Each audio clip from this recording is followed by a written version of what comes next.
Baiklah, sebelum kita mulai pelajaran kita pada hari ini, lebih baik kita berdoa menurut ajaran kita masing-masing. Berdoa dimulai.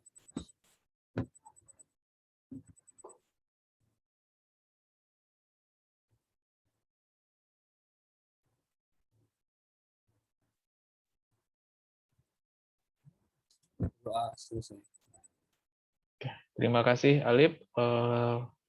Izin ya, saya share screen.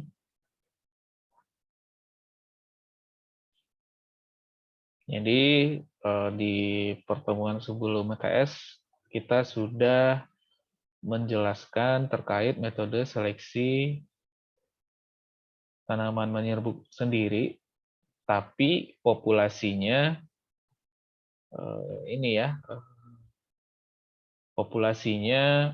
populasi alam yang sudah ada di alam. Lalu kita lakukan seleksinya bagaimana untuk mendapatkan calon varietas unggul baru. Ujung-ujungnya kan itu kan, kita melakukan kegiatan pemulihan, pasti ujung-ujungnya ingin mendapatkan varietas baru yang unggul. Kalau varietas barunya tidak unggul, ya kita belum berhasil berarti. Nah, sekarang kita coba atau mempelajari terkait bagaimana kalau populasinya masih tanaman menyerbuk sendiri, tapi itu dia merupakan hasil persilangan atau hibridisasi. Jadi ini kita apa ya kompetensi kita pada hari ini. Jadi nanti kalian nih ini mampu membedakan dan menggunakan metode seleksi yang tepat pada populasi tanaman menyerbuk sendiri. Indikatornya tentu kalian tepat, bisa dalam membedakan, selain bisa tapi benar gitu kan, tepat dalam membedakan dan menggunakan metode seleksi yang tepat pada populasi tanaman menyerbuk sendiri. Nah, kita masuk yang pertama, yaitu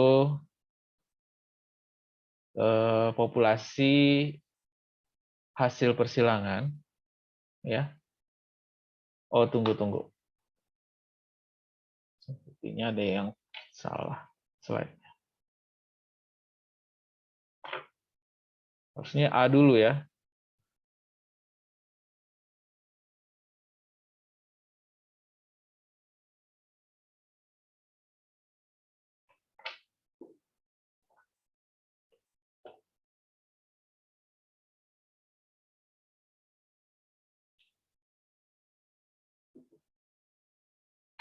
Pak, maaf Pak, izin Pak. Bapak share screen-nya nggak pakai yang kayak YouTuber itu ya Pak? Boleh. Nanti saya coba. Oke. Ntar ya. Kayak YouTuber kalian ini. Kita masuk ke sini dulu ya. Ntar. Berarti mintanya kayak gitu. Saya coba.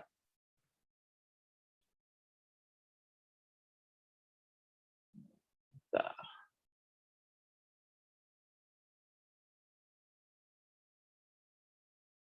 Itu siapa sih yang ngomong tadi?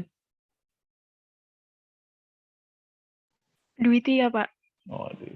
Oke. Panggilannya Dwi apa Tia?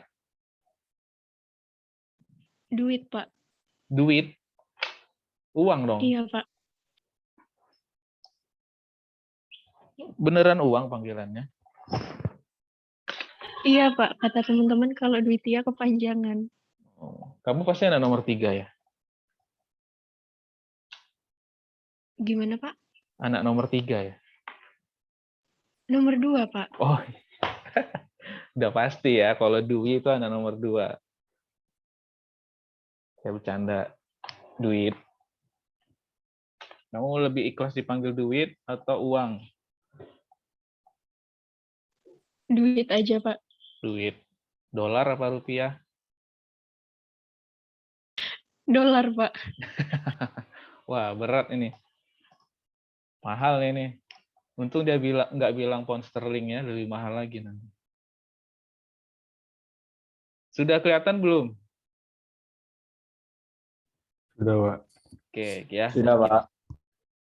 Bentar ya, ini saya ternyata slide-nya belum saya pisah. Untuk metode seleksi yang pertama, yaitu seleksi bulk. Jadi ini kan seleksi massa, seleksi galur murni, seleksi yang untuk populasi alami yang ada di alam. Ya, saya rasa ini prosedurnya sudah sangat rinci dijelaskan oleh Bu Deviona. Saya coba untuk masuk ke seleksi ini ya, seleksi pada populasi hasil persilangan atau hibridisasi. Yaitu seleksi yang pertama pada tanaman atau populasi hasil hibridisasi itu seleksi bulk. Pernah dengar seleksi bulk? Bukan ini ya, Hulk ya, tapi bulk. Apa yang sudah pernah dengar? Belum, Pak. Belum ya. Nah, ini dia seleksi bulk itu. Jadi yang pertama, seleksi bulk itu merupakan metode untuk membentuk galur-galur homozigot dari populasi bersegregasi melalui selfing selama beberapa generasi tanpa dilakukan seleksi. Ya. Jadi sebenarnya kalau kita berbicara seleksi pada populasi hasil hibridisasi atau dibentuk dari hibridisasi atau persilangan, pasti sebenarnya yaitu membentuk galur-galur homozigot dari populasi bersegregasi melalui selfing. Yang membedakan kalimat terakhirnya. Kalau bulk itu beberapa generasi awal dia tanpa dilakukan seleksi. Nah, nanti kita lihat pedigree bagaimana, single seed design bagaimana, dan selanjutnya. Kira-kira paham belum kalimat ini? Kalau saya bilang populasi hasil hibridisasi atau persilangan, tahu nggak dasar genetiknya apa?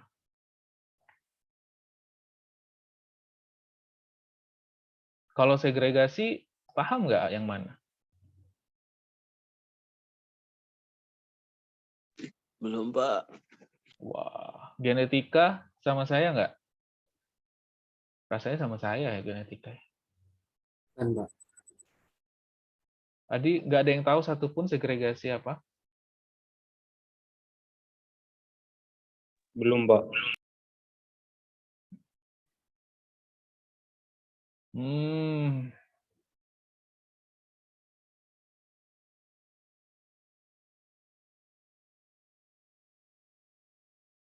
Oke lah kalau begitu, berarti izin saya share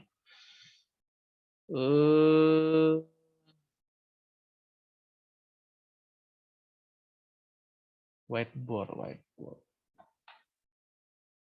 Udah kelihatan belum whiteboardnya?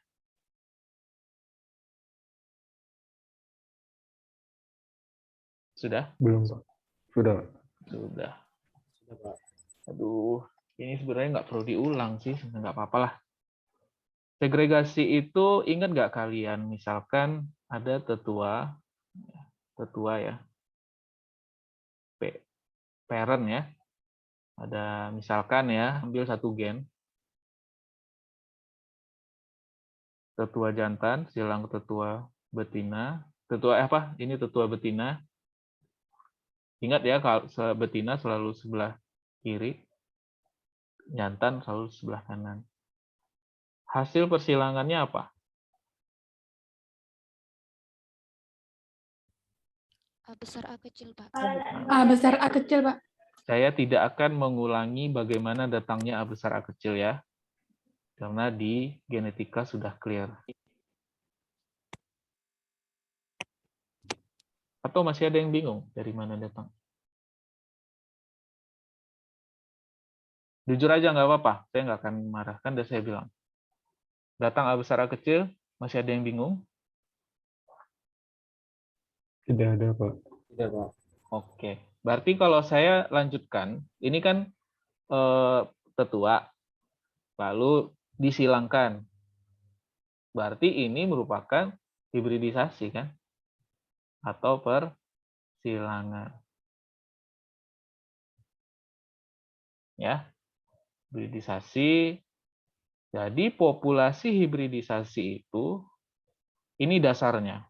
Dia ada tetua betina disilangkan sama tetua jantan, lalu dapat turunan pertama.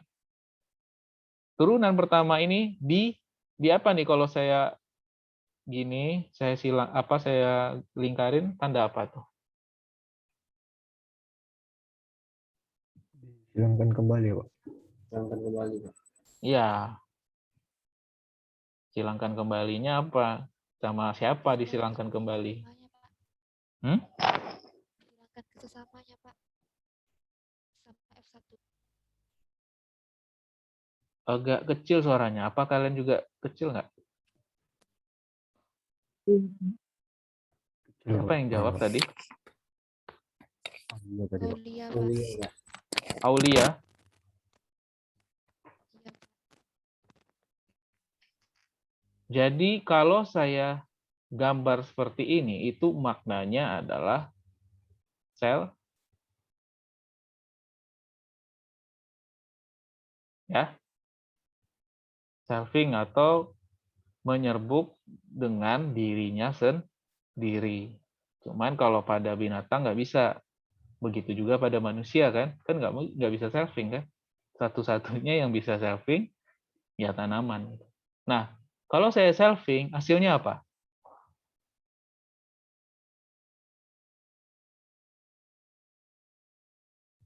Kalau ini selfing, berarti kan ini silang lagi dengan diri aja sendiri. Hasilnya apa? A A besar, A besar, A besar. besar, A besar, A kecil. Please, kontraknya. Saya Natasha Salsabila mau izin menjawab, Pak. Oke, Natasha. Silakan. Keduanya A besar, A besar, A besar, A kecil, A kecil, A kecil. Benar apa salah? Benar, Pak. Ada yang jawab Benar. salah? Ada yang mau jawab salah? Saya tantang.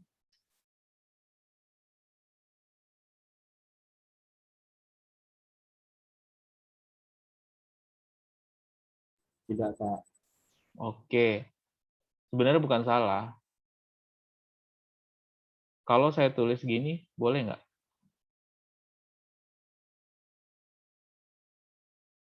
Boleh, Pak. Boleh. Siapa sih yang jawab tadi? Aulia, Pak. Oh iya. Bentar. Saya kan harus catat juga. Kalau saya tulis gini saja boleh nggak? Kurang satu nanti anakannya, Pak. Belum selesai. Ah. Boleh nggak? Sama nggak maknanya? Sama, Pak. Oh, Pak. Sama, Pak. Oke. Sampai sini paham? Sama, Pak. Pak. Jadi, yang segregasi itu ini.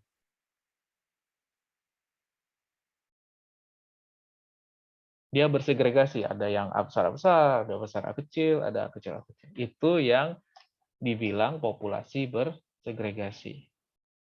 Ini baru satu gen ya. Bayangkan misalkan yang mengendalikan suatu sifat itu 10 gen. Berapa banyak A besar, B besar, B besar, C besar, C besarnya. Berapa banyak keragamannya. Bayangkan ya. Jadi inilah populasi yang bersegregasi. Jadi kalau saya bilang bersegregasi atau populasi segregasi, berarti populasi F2.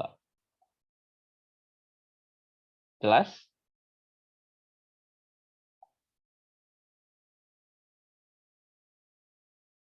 Jelas, Pak. Jelas, Ada Pak. yang bertanya sebelum saya tutup untuk whiteboard-nya?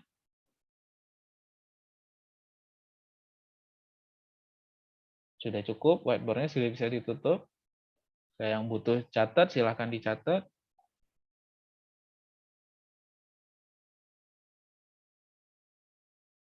Pak, boleh diulang lagi penjelasan segregasi ya, Pak? Gimana? Boleh diulang lagi penjelasan segregasi ya, Pak? Siapa yang bisa bantu? Karena kalau yang kedua kali saya minta teman dulu yang bantu menjelaskan segregasi. Bantu Alif dong. Siapa yang bisa bantu? Maaf Pak, bantu apa ya Pak? Menjelaskan segregasi itu lagi yang tadi saya jelaskan. Kan Alif nanya, boleh diulangi nggak Pak terkait apa itu segregasi? Natasha mau nyoba?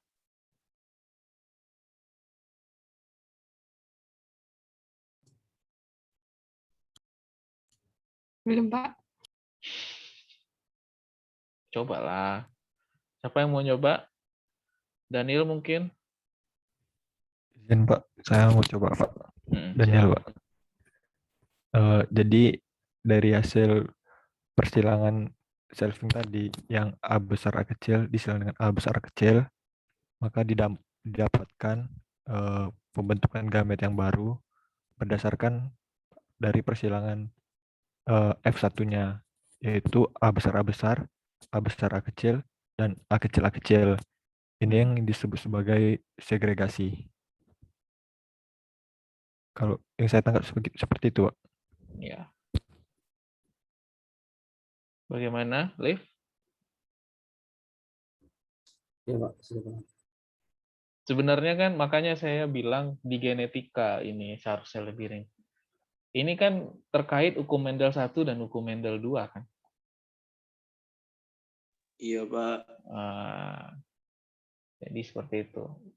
Jadi kalau saya bilang populasi bersegregasi, ya itulah dia. Gitu.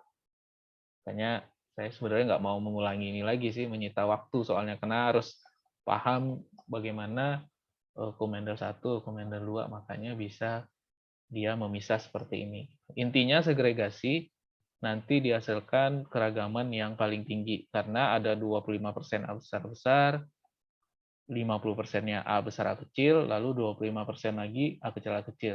Kalau boleh pakai angka, ya, kalau boleh pakai angka 100 tanaman F2 nih, kalian punya benih F2 nih 100 tanaman, lalu ditanam di lapangan, ya, anggaplah A besar itu merah, misalnya warna ya, warna bunga, ini merah, ya, di sini putih,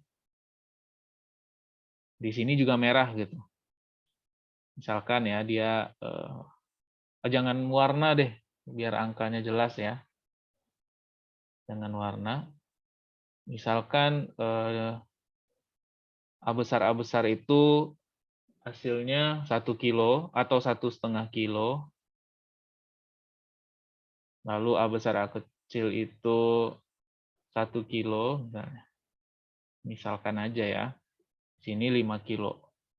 Jadi ketika ditanam 100 tanaman, 25 tanaman itu nanti hasilnya kemungkinan besar jadi 1,5 kilo, 50%-nya 1 kilo, 25 tanaman lagi hasilnya bakal 5 kilo. Gitu. Jadi kalau saya bilang populasi bersegregasi hasilnya dari sini, yaitu populasi F2.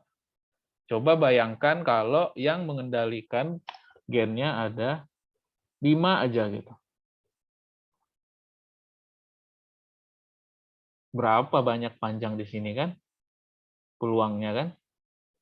Makanya populasi segregasi merupakan keragaman yang paling tinggi. Oke? Cukup jelas atau makin bingung? Jelas, Pak. Oke, cukup ya, izin saya stop dulu.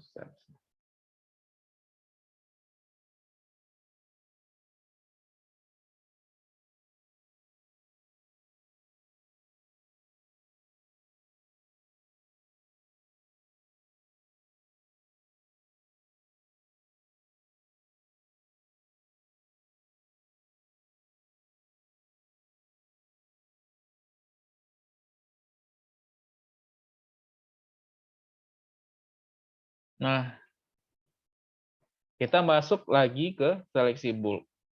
Jadi seleksi bulk itu metode untuk membentuk galuh-galuh homozigot dari populasi bersegregasi, yaitu F2, hasil persilangan dua tetua, melalui selfing, selama beberapa generasi tanpa dilakukan seleksi. Jadi di F2, kita nggak lakukan seleksi.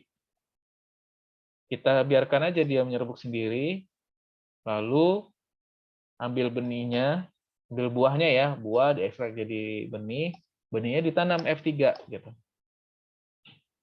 Begitu juga F3 tidak perlu dipilih, ditanam lagi gitu. Nah, prinsip dasarnya seleksi sederhana ya, setelah seleksi massa tidak ada seleksi pada generasi awal ya.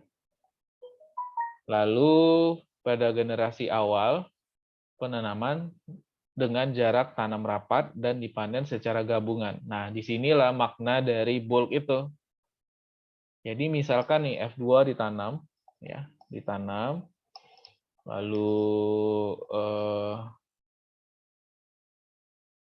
dari misalkan kita tanam 300 saja gitu kan, 300 tanaman ditanam, lalu benihnya dipanen. Dari 300 itu digabung aja dalam satu plastik besar misalnya gitu. Digabung. Nah, disinilah makna bulk itu. Lalu setelah digabung, ya diacak gitulah gitu kan.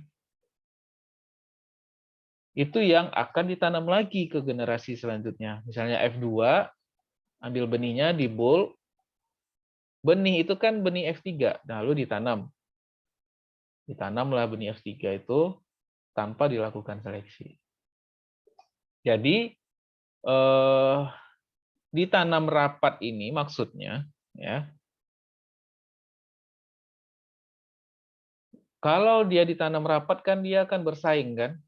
Ada kemungkinan beberapa tanaman tidak kuat bersaing jadi mati atau tidak berkembang gitu. Nah, disitulah peran dari seleksi alam.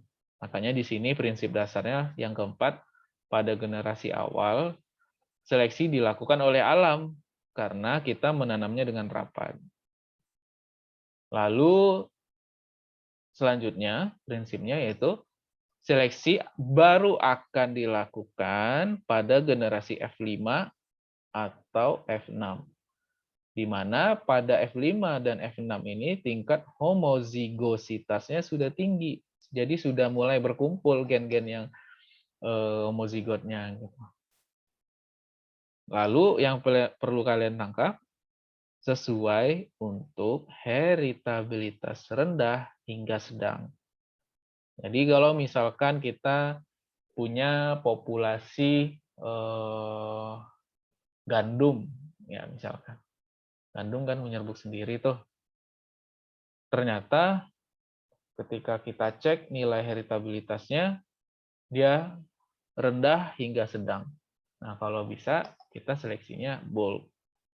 Lalu misalkan padi, kita cek heritabilitasnya. Ternyata tinggi.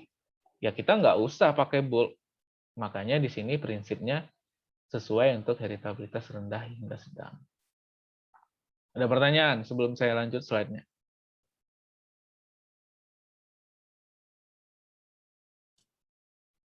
Izin bertanya, Pak. Silakan, siapa? Natasha, Pak. Silakan, Natasha. Kan dari benih F3-nya kan ditanam lagi kan, Pak? Akan tumbuh. Jadi benihnya tuh hasil dari benih F3-nya tuh F4 ya, Pak? Iya. Jadi kita nanam tanaman F3, berbuah, menghasilkan biji. Itu merupakan biji F4. Jadi kalau biji F4-nya ditanam, dia tanamannya tanaman F4, tapi bijinya menjadi F5. Kok saya langsung jawab ya? Padahal kan harusnya kontraknya kan itu ya, kok saya lupa. Maaf ya, kalian sih nggak ngingatkan. Paham? Baik, Pak, terima kasih. Paham, Natasha? Paham, Pak. Paham. Oh, tanamannya tetap F3, tapi benihnya jadi F4. Turunannya kan. Tadi ada satu lagi suara yang mau bertanya, laki-laki kalau nggak salah. Siapa?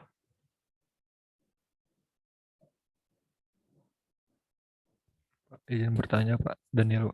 Daniel. Silakan, Neil. Berarti Pak, dalam prinsip yang tadi yang ke poin kelima Pak, seleksi yang kita ambil ini nanti pada generasi ke berapa? Sampai ke F6 aja atau bisa lebih lagi Pak? Oke. Paham pertanyaannya Daniel? Kalau sudah paham, silakan bantu jawab dulu sebelum saya jawab. Apakah seleksinya berhenti di F5 atau F6 saja atau mau dilanjutkan? Silakan.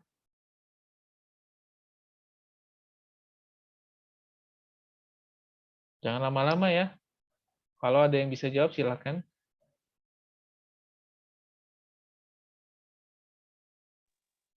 Dilanjutkan mungkin, Pak. Please. Kontraknya nggak gitu caranya. My name Hizbullah bin A. Izin menjawab, Pak. Oke, silakan. Dia kan yang poin nomor 5 itu seleksi baru dilakukan pada generasi F5 atau F6. Berarti kalau baru mulai dilakukan, berarti kalau F7, F8 masih bisa dilakukan itu, Pak. Jadi menurut kamu bakal tetap dilanjutkan nanti sampai F7 atau F8.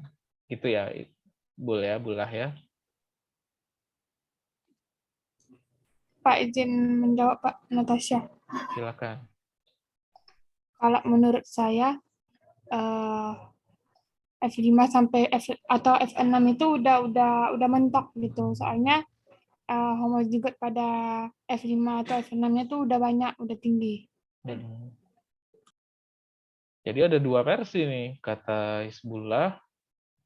Lanjut, kalau Natasha, udahlah sampai F6 aja. Atau F5 saja. Coba kita satu lagi. Biar dapat ini. Jawab, Kak. Ya, Aulia. Saya Aulia izin menjawab. Saya sependapat sama Salsa, Pak. Soalnya kan ini kan sudah menjadi prinsip dasar ya kan, Pak. Jadi kalau kita tidak mengikuti prinsipnya, takutnya nanti seleksi itu gagal, Pak. Ya.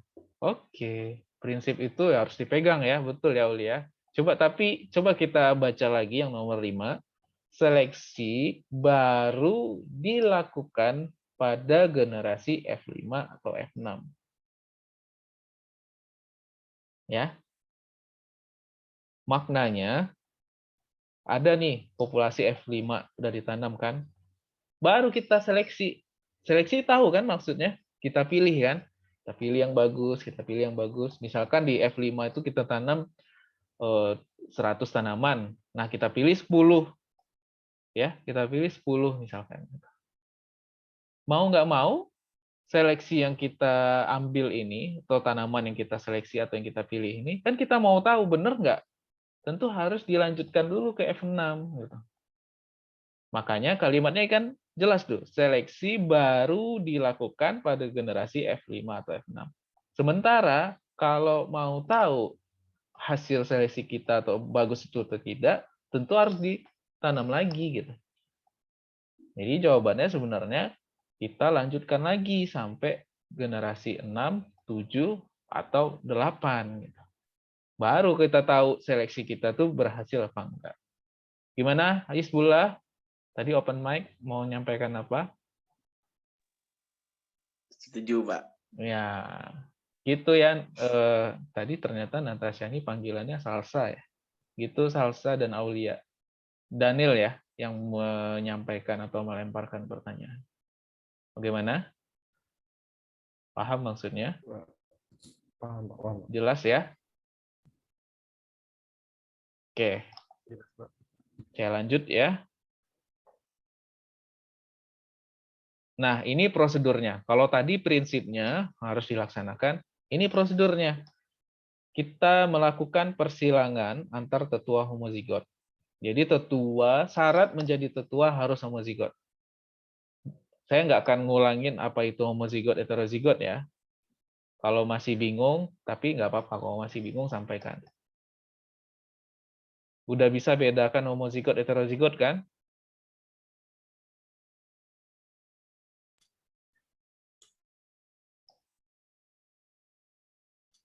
Udah, Udah, Pak. Jelas ya? Melakukan persilangan antar tetua homozigot. Nah, kata kuncinya tetua harus homozigot. Benih F1 ditanam untuk mendapatkan benih F2. Lalu benih F2 tersebut kan ada nih, kan F1 di selving, dapat benih F2. Ketika menanam F2, misalkan biasanya nanam kedelai misalnya ya, jarak tanam 40 kali 20. Nah, sekarang kita pendekkan, misalkan jadi 30 kali 10 gitu. Kan rapat tuh jadinya, atau 20 kali 10 biar lebih ekstrim lagi gitu. Benih F2 ditanam rapat, tanaman F2 kan tumbuh. Ya, yang bertahan dia akan menghasilkan buah atau menjadi benih. Nah, benih F3 hasil dari tanaman F2 dipanen. Kan panen. Lalu kita kumpulkan. Kita kumpulkan dalam satu wadah, boleh plastik atau apapun, diacak secara bulk. Atau digabung, dipanen secara bulk atau diacak dalam satu tempat. Lalu menanam, kan tadi F3 tuh benihnya di bulk. Nah, F3 menanam sampel dari benih F3, F4 itu tetap masih secara rapat. Misalkan tadi kedelai contohnya, kita ekstrimkan aja cara tanamnya. Biasakan kedelai itu misalkan biasanya 40 kali 20, kita ekstrimkan aja 20 kali 10. Dan lakukan lagi. F3 panen, dapat benih F4 di bulk. Nah, F4 ditanam lagi secara rapat, ya. Lalu dapat benih F5 kan, di bulk lagi gitu. Lalu baru masuk ke benih F5. F5 kan tanaman dari F4 tadi dapat benih F5, ditanam sesuai dengan jarak tanam normal. Misalkan tadi kedelai berarti 40 kali 20. Nah, karena sudah normal pertumbuhannya jadi lebih ini ya, tidak ada persaingan antar tanaman. Lalu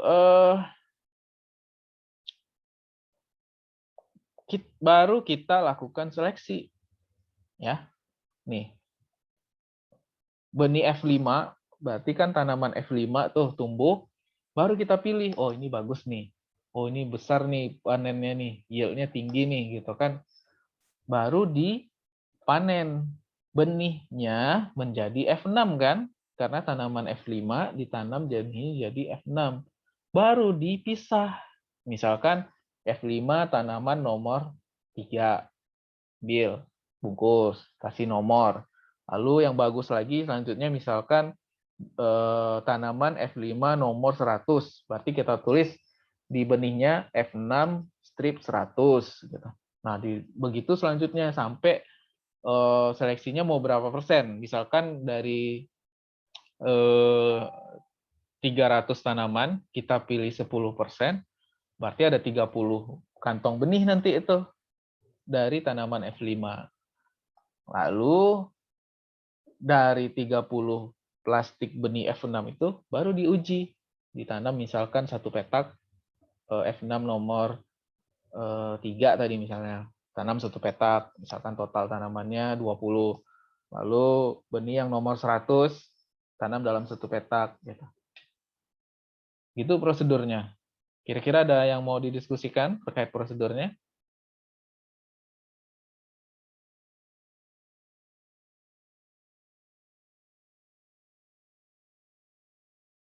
Ya. Jadi setelah dibikin per plot tersebut, baru dicek dia memang beneran bagus atau enggak. Misalkan masih ada keragaman di dalam plot itu, baru dipanen lagi sesuai dengan yang bagus-bagus. Misalkan F7 3 Lalu dipilih lagi tanaman nomor 20 misalnya. Baru diuji lagi di generasi selanjutnya sampai dia benar-benar bagus dan sama atau seragam dalam satu plot yang kita uji gitu. Kira-kira ada pertanyaan tidak terkait prosedurnya ini? Jadi, Belum, ya. Pak. Gimana, Liv? Belum ada, Pak. Belum. Saya rasa ini terkait ini aja ya, pemahaman saja. Bagaimana di benih F5 atau F6 baru dilakukan seleksi. Ini contoh ya, contoh misalkan kita nanamnya per tahun gitu kan. Tahun pertama kita silangin dulu P1, P2, tua 1 tetua 2 yang homozigot, lalu tahun kedua dapat F1, kita tanam 500 sampai 100 tanaman misalkan. Lalu kita bulk dan kita campur. Lalu dapat F2, ini misalnya kalau kita sanggup ya, nanam kalau di perusahaan-perusahaan benih kan tentu mereka sanggup nanam sampai 2.000 ataupun 3.000 gitu kan. Lalu di bulk dan tanaman ditanam secara komersial seeding rate-nya gitu, atau kita tanam rapat, lalu di tanaman F3 tanam lagi. Ini campur aja di bulk ya.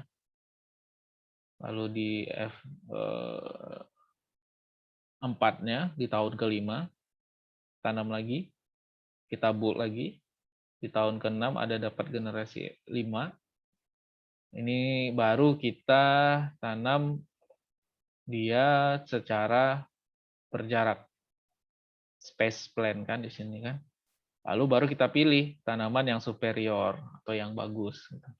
Nah, di F6 yang bagus-bagus itu di plot-plotkan 1, 2, 3, lalu 1, 2, 3, 1, 2, 3. Nah, dari per plot ini kan kita bisa pilih, misalkan plot ini yang bagus. Lalu di tanam lagi untuk dicek. Jadi kalau jumlah tanamannya sudah sangat jauh berkurang kan, dari 3.000 sekarang tinggal 300 sampai 500, lalu di F7 malah tinggal 30 atau 50 tanaman. Nah, 8, 9, 10 ini kalau perlu ya, kalau perlu dilakukan dia sudah sangat-sangat sedikit ininya tanamannya. Jadi minimal dari 10 yang kita punya ya generasinya, minimal nanti ada satu yang memang dia layak untuk dijadikan varietas unggul baru. Jadi kurang lebih ini gambarannya. Jadi kalau misalkan nanamnya sekali setahun ya, berarti untuk mendapatkan satu varietas unggul baru kita butuh sampai 10 tahun kurang lebih. Ya ini kalau tanamannya berumur panjang kan. Kalau misalkan umur tanaman cuma 6 bulan, bisa kita tanam setahun 2 kali, ya berarti 5 tahun kita butuh waktu. Itu paling untuk seleksi bulk. Ada pertanyaan? Seleksi bulk sebelum saya lanjut ke yang selanjutnya. Ada pertanyaan? Belum ada, Pak. Belum. Oke, bulk saya anggap clear ya. Jadi kalian kalau dengar orang bilang, misalnya nih lagi bertemu di pertemuan internasional atau nasional gitu, saya punya nih calon varietas, saya pakai seleksinya bulk. Kalian udah, oh berarti mulai seleksinya generasi berapa kemarin? Oh saya mulainya di generasi F6, misalnya dia cerita kan. Jadi kalian sudah nyambung ngobrolnya gitu. Sudah mulai nyambung ngobrolnya. Tapi kalau harapannya gitu. Jadi misalnya kalian belum kuliah ini misalnya, nanti orang bilang, oh saya kemarin pakai seleksi bulk nih untuk gandum. Nanti tiba-tiba kalian bilang, oh iya ya, generasi F2 sudah mulai seleksi dong gitu. Diketawain nanti gitu. Jadi kalau sudah bilang sudah belajar seleksi bulk, ya kita tinggal confirm aja. Oh iya ya, kalian atau Bapak atau Ibu kemarin mulai seleksinya di generasi berapa? F5 atau F6 ya? Mungkin ada yang bilang, oh saya F5 sudah ini kok, sudah mulai seleksi. Paham ya? Saya lanjut untuk pedigree. Nah, pedigree sesuai dengan namanya, ya. Pedigree itu sering di bahasa Indonesianya silsilah. Jadi seleksi ini dilakukan dengan mencatat semua individu tanaman yang terpilih pada setiap generasi, sehingga diketahuilah silsilah dari tetua-tetuanya atau turunannya, gitu, atau famili asalnya. Informasi yang didapat akan berguna dalam menentukan galur yang akan dibuang dan galur yang akan dipilih untuk dilanjutkan ke generasi selanjutnya.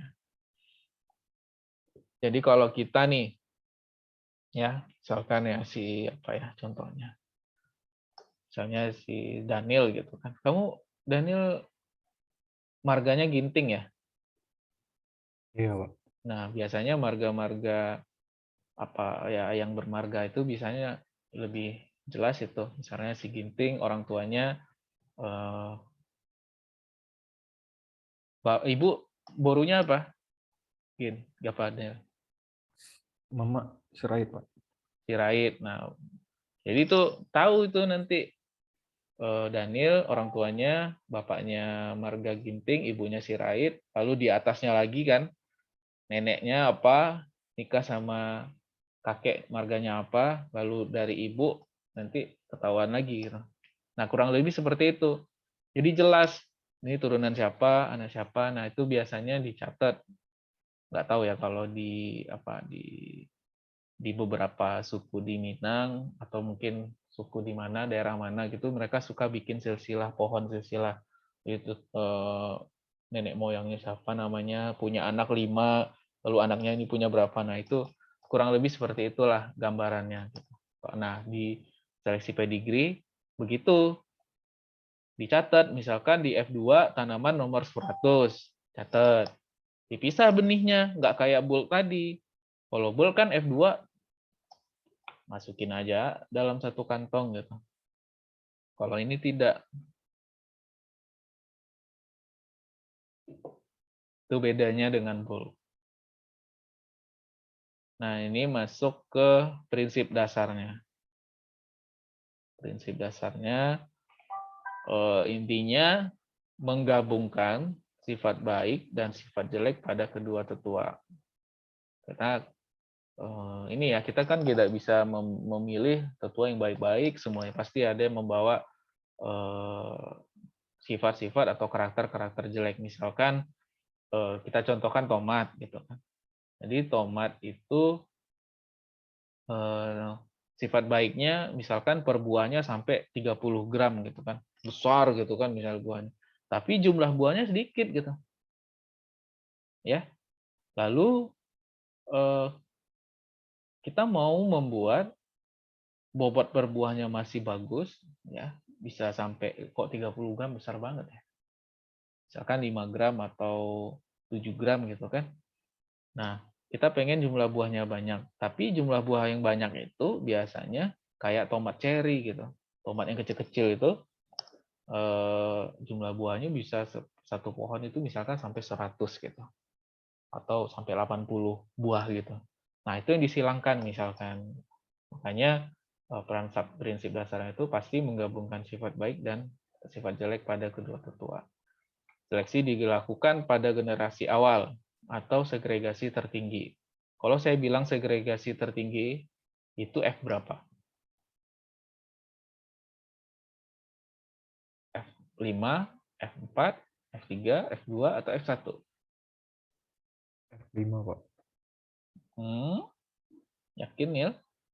Segregasi tertinggi loh.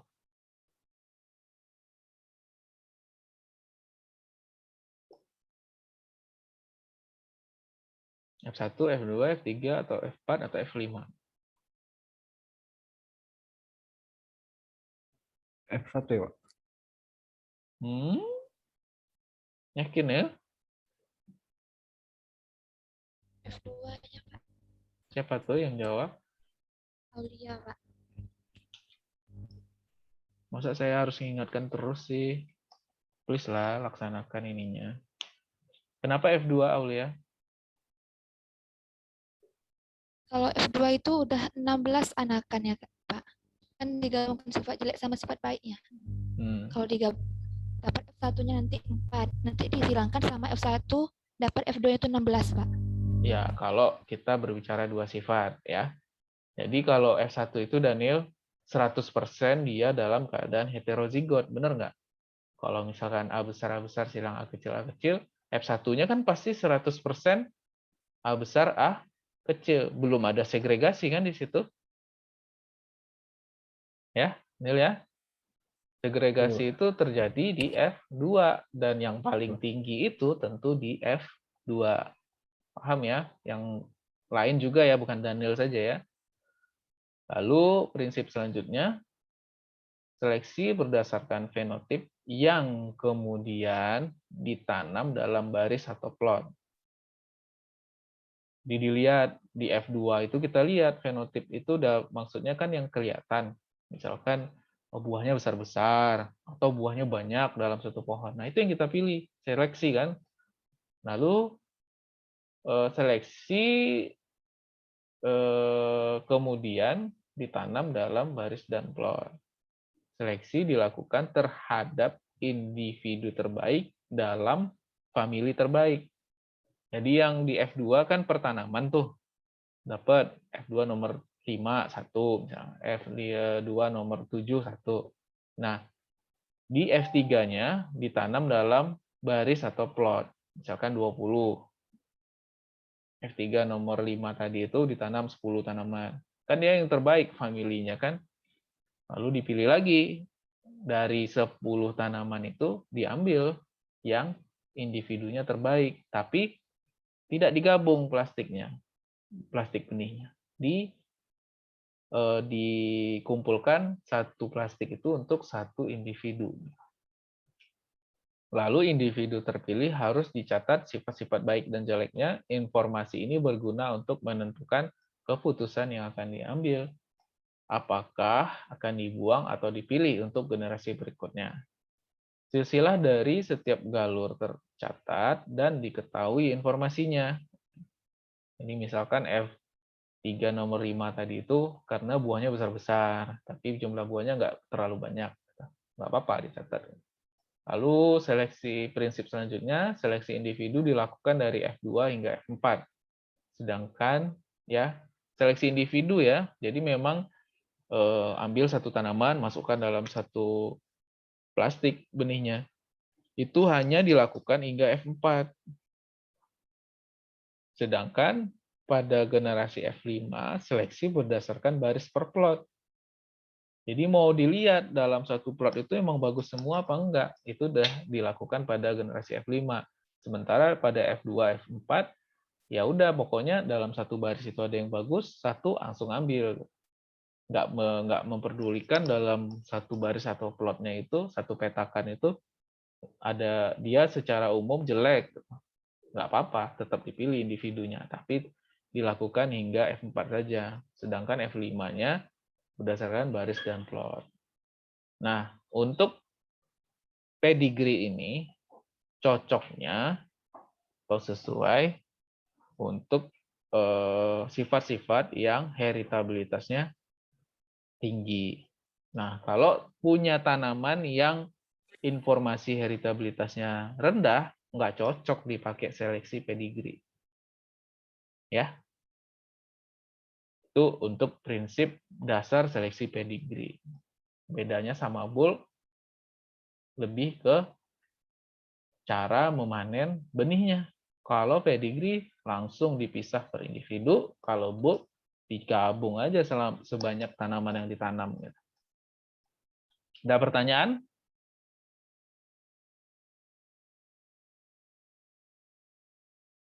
Izin bertanya, Pak.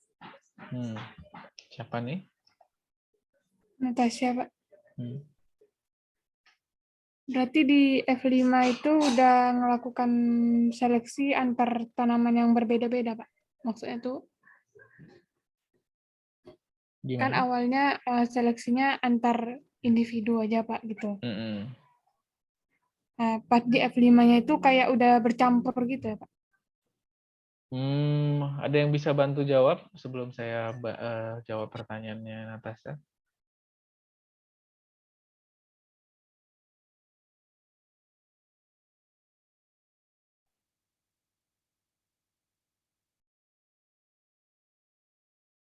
Ada yang bisa bantu jawab?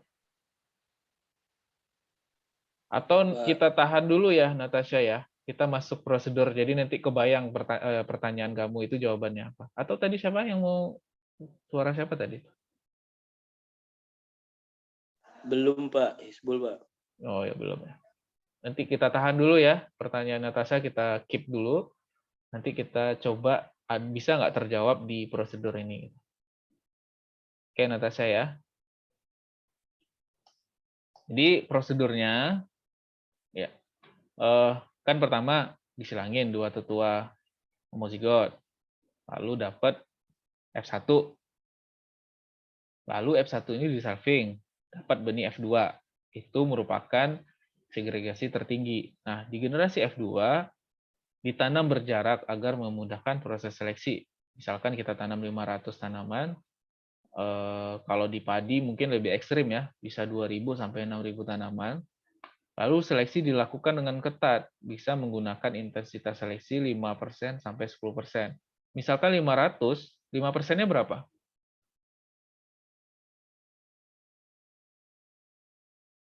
Ada yang bisa hitung nggak? 25, Pak. 25. Kalau 10%? Dari 500? 50. Nah, bayangkan dari 500 kita hanya memilih 10 tanaman, 50 tanaman, atau lebih ekstrim lagi kita cuma pilih 25 tanaman. Atau menggunakan perbandingan 10:1 atau 100:1 sesuai dengan program pemulihan. Jadi terserah kita mau pakai 5%, 10%, mau pakai 10:1, mau pakai 100:1. Jadi kalau 100:1 dari 500 berarti cuma 5 yang kita pilih gitu. Lebih ekstrim lagi gitu. Lalu di generasi F2 ini, biji atau benih individu F2 terpilih disimpan secara terpisah. Jadi kalau misalkan dari 500 tanaman, kita pilih aja ya 10%, angka yang mudah. Berarti ada 50 benih F3. Ada 50 kantong benih F3. Ya. Lalu di generasi F3-nya itu, benih yang kantongnya ada 50 tadi itu, ditanam dalam baris atau plot. Jadi misalkan F2 yang 50 tadi itu, yang nomor satunya ditanam satu plot isinya 20 tanaman. Nomor 2 ditanam per plotnya 20 tanaman. Itu selanjutnya sampai tanaman nomor 50. Ya. Lalu evaluasi setiap individu yang dalam 20 tanaman dalam petak itu gitu. Dilihat individu yang dalam 20 itu satu-satu dicek. Lalu individu terpilih pada setiap plot dipanen dan benihnya disimpan terpisah lagi gitu. Lanjut ke generasi F4. F4 begitu juga. Ditanam dalam plot, misalkan 20, lalu dicek lagi individunya, ada yang bagus, dipilih, lalu disimpan lagi secara terpisah. Nah, baru masuk ke generasi F5. Ini yang pertanyaannya siapa tadi kan? Lalu misalkan F5 itu kan pasti benih dari F4. Tanaman dari F4 punya benih, itu yang tanaman F5. Ditanam 20 misalnya dalam plot. Tapi evaluasinya bukan individu lagi. Kalau tadi kan dari 20 itu yang bagus ambil satu. Di blok selanjutnya ada satu yang bagus ambil, ada satu yang bagus ambil. Nah, sekarang evaluasinya bukan kayak gitu. Tapi merupakan pilih yang familinya terbaik. Artinya 20 tanaman itu dilihat dia keragamannya kecil. Jadi antar dalam plot itu yang 20 tanaman itu dalam satu plot itu dia mirip semuanya gitu.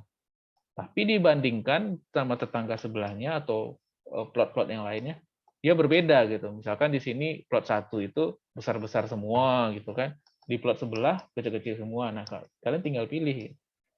Lalu famili terpilih dipanen. Benihnya dicampur dan disimpan per plot. Jadi dari 20 yang misalnya plot nomor 3 yang bagus, ada 20 tanaman. Diambil benihnya semua, simpan dalam satu plastik. Jadi benih yang disimpan per plot yang isinya tadi 20 tanaman itu dianggap sebagai satu galur. Lalu kita lanjut ke F6. Berasal dari F5 yang dipanen disimpan bijinya per plot, ditanam pada petak yang lebih besar. Ya, kalau tadi misalkan plotnya cuma 20 tanaman, sekarang kita bikin jadi 80 tanaman misalnya, atau 100 malah gitu kan. Atau kalau perlu dilakukan dalam diulang, dapat dilakukan uji daya hasil pendahuluan, benih terpilih disimpan dan dicampur per famili atau per plot tadi gitu. Lalu di F7 ditanam lagi yang lebih besar menggunakan rancangan lingkungan seperti rak dan lain-lain. Lalu baru kita lakukan uji daya hasil lanjutan. Lalu benih terpilih disimpan per famili. Lalu generasi F8 kita sudah multilokasi, nanam di beberapa lokasi untuk mendapatkan calon varietas unggul baru. Begitu. Terjawab nggak pertanyaan yang Natasha tadi? Natasha? Ya, Pak. Terjawab nggak pertanyaan tadi? Iya. Hmm? Iya. Jadi jawabannya apa? Bergabung dengan varietas individu yang lain, Pak. Iya, per plotnya digabung ya. Kalau boleh saya ilustrasikan pakai gambar ini, anggap aja padi ya. Ini padi bulir malainya kuning, ini ada garis hitamnya, lalu F1-nya kayak gini, lalu F2-nya kan anggaplah sepeta ini totalnya sekian gitu kan. Nah, kalian pilih yang agak gelap, yang orange, yang gelap, yang kuning. Nah, itu dipilih satu, ditanam baris. Anggap baris ini misalkan 4, kita cuma punya kapasitas 4. Lalu yang coklat ini kalian tanam lagi, ambil yang ini kita tanam dalam satu peta, begitu selanjutnya. Nah, dalam tadi kan dibilang seleksinya individu. Jadi tinggal lihat individu ini yang kita pilih, misalkan di plot 1. Kita pilih ini gitu misalkan. Di plot 2 yang ini. Di plot 3 ada 2 yang bagus, nggak apa-apa, pilih aja 2 di sini gitu. Lalu di plot nomor 4 ada yang nomor 3 ini. Lalu plot nomor 5 nggak ada yang bagus menurut kalian, nggak apa-apa nggak dipilih gitu. Jadi memang pilihnya individu saja. Lanjut. Yang terpilih tadi, nih, kan ini yang terpilih tadi kan, 1, 2, 3, 4, 5, 6, 7, 8. Lalu dilanjutkan ke sini. Ditanam 4, yang ini tanam 4, yang ini tanam 4, yang di sini tanam 4. Lalu dari sini baru masuk ke generasi kelimanya. Benih ini kan jadi benih tanaman F4 ini kan kalau dipanen dapat jadi benih F5. Baru pilihnya per plot ini. Jadi ini ditanam banyak, ini tanam banyak, ini ditanam banyak ke sini. Ya. Kursor Bapak nggak nampak, Pak? Nggak nampak ya? Mana caranya ya? Oh.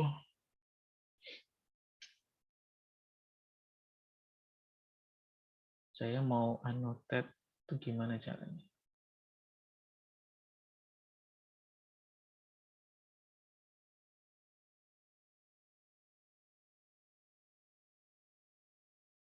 Ntar ya. Nggak pula bisa pakai ini nih. Kita stop share dulu. Kita coba pakai yang biasa ya.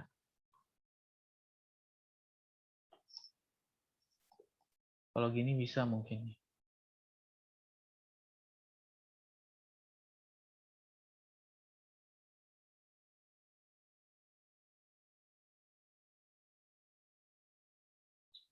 Ini udah kelihatan belum? Sudah, Pak. Nah.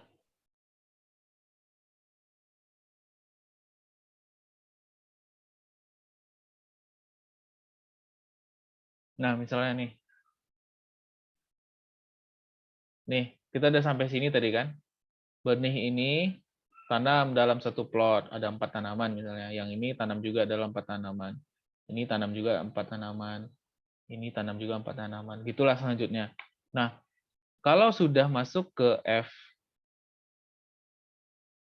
F5 ini, dia milihnya bukan individu kayak yang di atas ini. Kan kita individu nih yang di atas ini. Udah pilih individu. Kita sudah milihnya lihat, oh ini udah seragam nih. Kita pilih.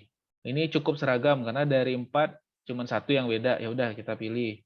Nah, kalau ini kan beragam banget nih. Ada yang kuning, coklat, agak gelap, ini hijau malah, ini kuning. Nggak usah kita pilih lah. Lalu ini kan mirip nih, ada 3 yang mirip, kita pilih gitu. Jadi milihnya udah semua tanaman dalam plot ini dicek. Kalau ini ya tinggal pilih, ini 1, ini 1, ini 1 gitu. Nggak masalah. Itu untuk generasi F5. Begitu juga dengan F6, ditanam lebih banyak gitu.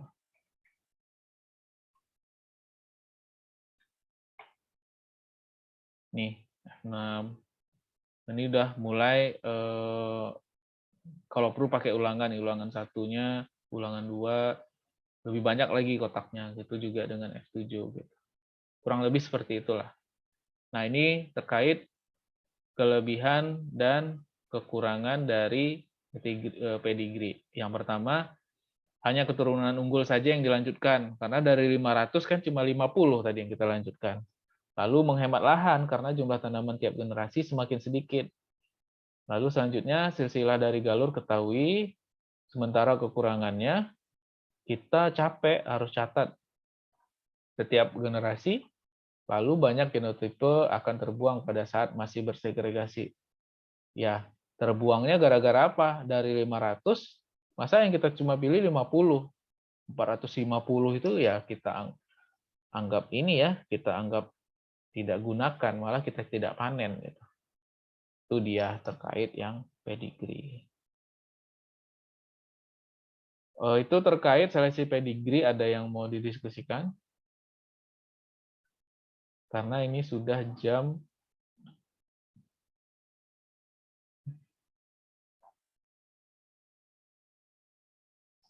berapa nih? Sudah lewat 3 menit nih. Ada pertanyaan terkait pedigree?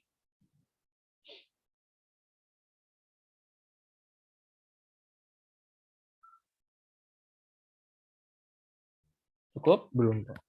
Ya. Karena sudah waktunya habis, saya rasa cukup dulu perkuliahan pada pagi hari ini. Nanti kalau misalkan pas pedigree ini ada pertanyaan, nggak apa-apa, kita boleh diskusi di ini ya, di pertemuan selanjutnya sebelum kita lanjut masuk ke seleksi selanjutnya. Jadi boleh diskusi terlebih dahulu. Saya rasa itu sebelum saya tutup, mungkin karena dimulai dengan doa, saya minta ditutup juga dengan doa lagi gitu. Silakan. Alif ya, Alif. Baik, karena telah selesainya pertemuan kita kali ini, marilah kita bersyukur kepada Tuhan Yang Maha Esa dengan memanjatkan doa dengan kepercayaan masing-masing. Berdoa dimulai.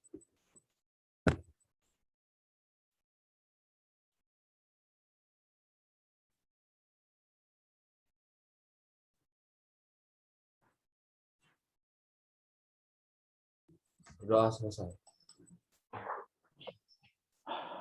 Terima kasih, Alif. Mungkin masih banyak pertanyaan terkait ini ya, pertemuan kita pada hari ini. Nanti coba saya akan share slide kuliah kita. Jadi kalian coba baca lagi atau nanti coba cek atau coba nonton ini ya, siaran ulang dari rekaman program kita hari ini. Misalnya ada yang masih bingung, di pertemuan minggu depan sebelum masuk materi selanjutnya kita diskusi lagi terkait 2 seleksi ya.